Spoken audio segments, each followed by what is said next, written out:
നോർവീജിയൻകാരിയായ ഒരു പർവ്വതാരോഹക റാൻവിക് ആമോദിനെ കുറിച്ച് കേട്ടിട്ടുണ്ടോ? 41 വയസ്സുണ്ട്. 41കാരിയായ റാൻവിക് ഇന്ന് നമ്മുടെ ലോകത്തിന് മുന്നിൽ വലിയൊരു പ്രചോദന ജീവിതമാണ് നൽകിയിരിക്കുന്നത്.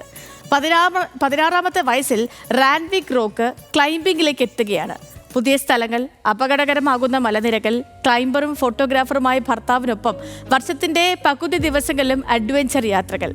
അപകടകരമായ ഓരോ മലനിരകളും കീഴടക്കുന്നതും റാൻവികിന്റെ ആത്മവിശ്വാസം വർദ്ധിപ്പിക്കുന്നുണ്ടായിരുന്നു. 2012-ൽ തുർക്കിയിൽ ഭർത്താവിനൊപ്പം മല കയറുകയായിരുന്നു റാൻവിക്. പക്ഷേ ആ സാഹസിക യാത്രയിൽ റാൻവികിന്റെ കാലൊന്നിടറി 50 അടി താഴ്ചയിലേക്ക് റാൻവിക് വീണു. ഗുരുതരമായൊരു അപകടമായിരുന്നു. നട്ടെല്ലും ഇടുപ്പ്, കൈയും കാലും ഒക്കെ ഒടിഞ്ഞ് വല്ലാത്തൊരു സ്ഥിതിയിലേക്ക് റാൻവിക് പോയി, ഒന്നനങ്ങാൻ പോലും ആകാത്ത വിധത്തിൽ. പക്ഷെ ആ വേദനയിലും റാൻവിക് മനസ്സിൽ പറഞ്ഞു, മരിക്കുന്നത് ഏറ്റവും എളുപ്പമുള്ളൊരു ഓപ്ഷനാണ്, ജീവിക്കാനാണ് പ്രയാസമെന്ന്. പക്ഷെ ആ ജീവിതം തിരഞ്ഞെടുത്തത് ജീവിക്കാനാണ്. വെല്ലുവിളികളാണ് മുന്നിലുള്ളത്. ആശുപത്രി കിടക്കയിലാണ്. അവിടെ നിന്നും ജീവിതത്തിലേക്ക് തിരികെ എത്തണം. അത് ചിന്തിക്കുമ്പോൾ അസാധ്യമെന്ന് തോന്നുകയും ചെയ്യും. പക്ഷെ അസാധ്യമായ നീക്കങ്ങൾ സാധ്യമാക്കുന്നതായിരുന്നു റോക്ക് ക്ലൈംബിങ്ങിൻ്റെ റാൻവികിൻ്റെ ഒരു ത്രില്ല് തന്നെ. അങ്ങനെ ഉയരങ്ങൾ കീഴടക്കിയ റാൻവിക് ബെഡിൽ നിന്ന് എഴുന്നേറ്റപ്പോൾ ജീവിതത്തിൽ ഓരോ ലക്ഷ്യങ്ങൾ മുന്നിൽ വച്ച് നിന്നപ്പോൾ ഒരു കാൽ മറ്റൊന്നിന് മുന്നിൽ വയ്ക്കുകയായിരുന്നു ആദ്യത്തേത്.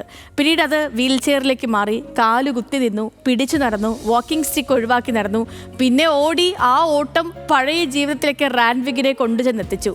റാൻവികിൻ്റേത് അപകടത്തിൽ നിന്നും സുഖം പ്രാപിക്കുക മാത്രമായിരുന്നില്ല, ബെഡിൽ നിന്നും റോക്ക് ക്ലൈംബിങ്ങിലേക്കുള്ള ഒരു തിരിച്ചുവരവ് കൂടിയായിരുന്നു. കൃത്യം 8 മാസങ്ങൾക്കു ശേഷം, അപകടം നടന്ന 8 മാസങ്ങൾക്കു ശേഷം റാൻവിക് വീണ്ടും പർവ്വതാരോഹണത്തിലേക്ക് എത്തി.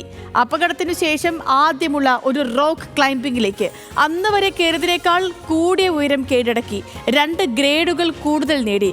ഇന്ന് പ്രൊഫഷണൽ റോക്ക് ക്ലൈംബറും മോട്ടിവേഷണൽ സ്പീക്കറുമാണ് റാൻവിക്. ശരിക്കും പരിക്കോ രോഗമോ മൂലം നിസ്സഹായത അനുഭവിച്ചിട്ടുള്ള ഏതൊരാൾക്കും വീൽ ചെയറിൽ നിന്നും വീണ്ടും ലോകം കീഴടക്കാൻ ഉയരങ്ങൾ താണ്ടിയ റാൻവികിന്റെ ജീവിതം ഏറെ പ്രചോദനമാണ്. ശരിയാണ്, പരാജയങ്ങളും തിരിച്ചടികളും അപ്രതീക്ഷിത സംഭവങ്ങളും നമ്മുടെയൊക്കെയും ജീവിതത്തിൽ ഉണ്ടാകും. പക്ഷേ അവിടെയൊക്കെ റാൻവികിന്റെ പോരാട്ടം നമ്മളെ ഓരോ നിമിഷവും പ്രചോദിപ്പിച്ചുകൊണ്ടേയിരിക്കും, അത്ഭുതപ്പെടുത്തിക്കൊണ്ടേയിരിക്കും. നെൽസൺ മണ്ടേല പറഞ്ഞതുപോലെ, ഞാൻ ഒരിക്കലും തോൽക്കില്ല, ഒന്നുകിൽ ഞാൻ ജയിക്കും, അല്ലെങ്കിൽ പഠിക്കും.